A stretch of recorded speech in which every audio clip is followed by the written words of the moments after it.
Aqui acho que há duas dimensões e eu queria começar por uma dimensão que tem a ver com a pessoa que está em causa. O Miguel Alves é agora acusado num processo cujos factos remontam há 6 ou 7 anos atrás e é acusado agora, passado um mês ou dois, de ter chegado ao governo. Acho que é importante mencionar que não há nenhuma indicação de que ele tenha beneficiado pessoalmente desses atos supostamente cometidos ou que tenha sequer beneficiado o partido dele e meu nessa circunstância. Portanto, sendo acusado de prevaricação, falta mostrar, provar a culpa, que ele realmente tenha beneficiado ou prejudicado alguém, que o tenha feito intencionalmente e conscientemente. Portanto, falta provar tudo. E acho que é importante, já se perdeu um bocado a noção de que há uma diferença entre dizerem-se coisas ou provar coisas em tribunal, mas eu acho que é importante dizer isso. E do ponto de vista... Mas depois há a dimensão política. Certo, mas a política não é abstrata. Tem a ver com o concreto, com as pessoas e com os agentes políticos. Porque se nós destruirmos a possibilidade de ser agente político democrático numa sociedade democrática, também destruímos a própria democracia. Eu acho que vale a pena também olharmos um bocadinho para trás.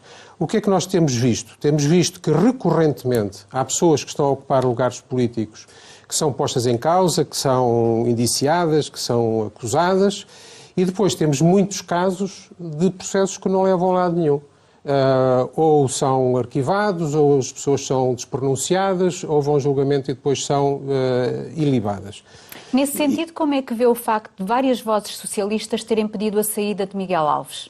É que não foi só a oposição. Sim, eu, francamente, a minha discussão é sobre o assunto, não é sobre a opinião de outros camaradas meus, que, como é sabido no PS, há sempre várias opiniões sobre o mesmo assunto, e isso é uma coisa que a mim não me preocupa. Mas isso não denota que havia um certo incómodo com este caso no Partido Socialista? Mas há sempre um incómodo, é natural que haja sempre um incómodo. Eu tenho, por exemplo, o incómodo de ver que sistematicamente se põem pessoas como o Azeredo Lopes ou o Miguel Macedo em situações de serem achincalhados na praça pública e depois o processo corre e no fim são ilibados e depois já ninguém diz nada. Ainda há pouco tempo tivemos uma série de processos contra deputados porque supostamente tinham indicado moradas falsas.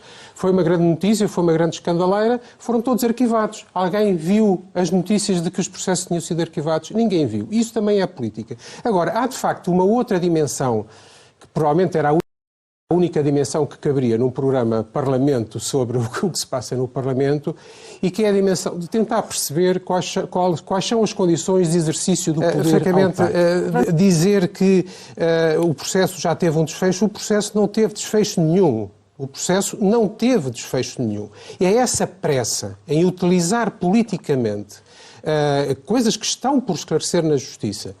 Vamos lá ver uma coisa. Eu repito, nós temos nos últimos anos variados exemplos de pessoas que são achincalhadas, que são linchadas na praça pública por coisas que depois na Justiça não dão nada. Ou porque são arquivados, ou porque são despronunciados, ou porque são ilibados. E, portanto, vamos lá ver uma coisa. A Justiça tanto funciona quando o resultado de um processo é uma condenação, como quando o resultado do processo é uma absolvição. Não está em causa o funcionamento da Justiça. O que está em causa é o uso político da Justiça para atacar politicamente.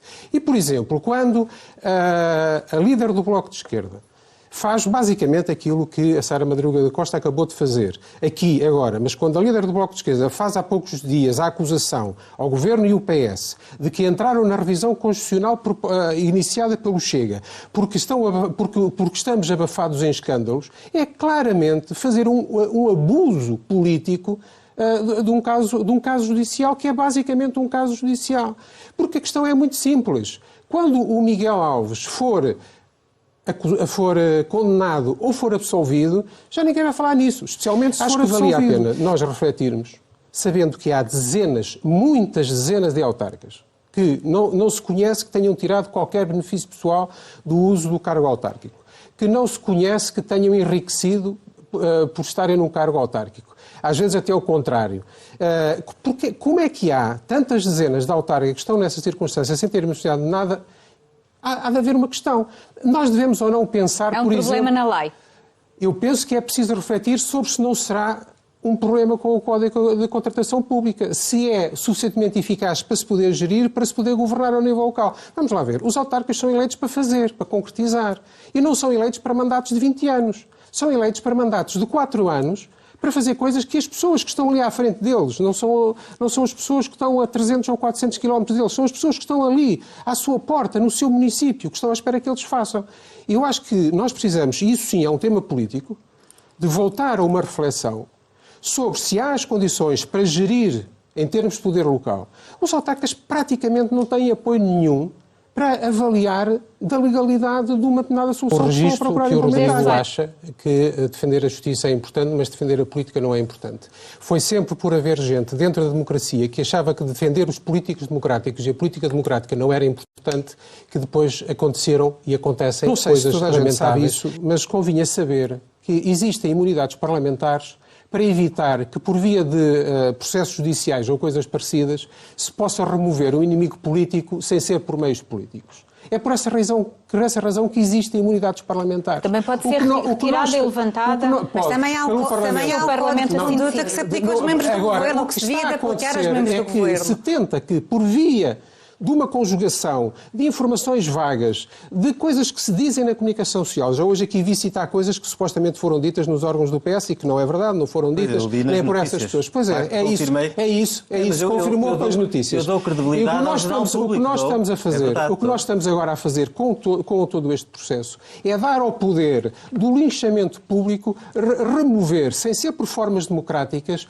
um governante ou um deputado ou um autarca das suas funções. Porque há formas prescritas na lei para remover uma pessoa que incumpre, uma pessoa que comete um crime. Eu acho que não há condições para haver uma regra que se aplique universalmente a todos os casos e penso que o histórico demonstra que não há condições para isso.